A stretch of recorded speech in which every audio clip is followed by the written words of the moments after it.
अमरावतीतून एक अतिशय धक्कादायक आणि खळबळजनक बातमी समोर येते। गाडगेनगर पोलीस ठाण्याच्या हद्दीतील तपोवन संस्थेच्या जंगल परिसरात एका 22 वर्षीय तरुणीचा जळालेल्या अवस्थेत मृतदेह सापडला होता। या गूढ आणि अंगावर काटा आणणाऱ्या खून प्रकरणाचा अमरावती शहर गुन्हे शाखेने अवघ्या काही दिवसात यशस्वी छडा लावलाय।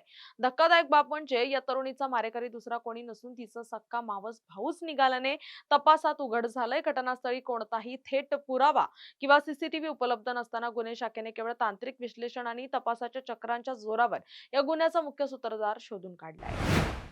मिळालेल्या माहितीनुसार तपोवन जंगल परिसरात सापडलेल्या मृतदेहाची ओळख काजल जितेंद्र इंगळे अशी पटली असून पोलिसांनी तिचा मावस भाऊ चेतन सुनील थोरात याला ताब्यात घेतलाय। आरोपी चेतनने काजलचा खून केल्यानंतर तिची ओळख पूर्णपणे मिटवण्यासाठी मृतदेहावर पेट्रोल ओतून त्याला आग लावल्याची धक्कादायक कबुली दिली आहे। घटनास्थळावर सीसीटीव्ही कॅमेरे नसणं हे पोलिसांसमोर मोठं आव्हान होतं। मात्र अमरावती गुन्हे शाखेच्या पथकानं परिसरातील तब्बल 300हून अधिक सीसीटीव्ही फुटेजची कसून तपासणी केली आणि मोबाईलच्या तांत्रिक विश्लेषणाच्या आधारे आरोपीच्या मुसक्या आवळल्यात। सध्या आरोपी विरुद्ध गाडगेनगर पोलिसात गुन्हा दाखल असून त्याने गुन्ह्याचा पुरावा नष्ट करण्यासाठी फेकून दिलेल्या वस्तूंचा शोध पोलीस घेत आहेत।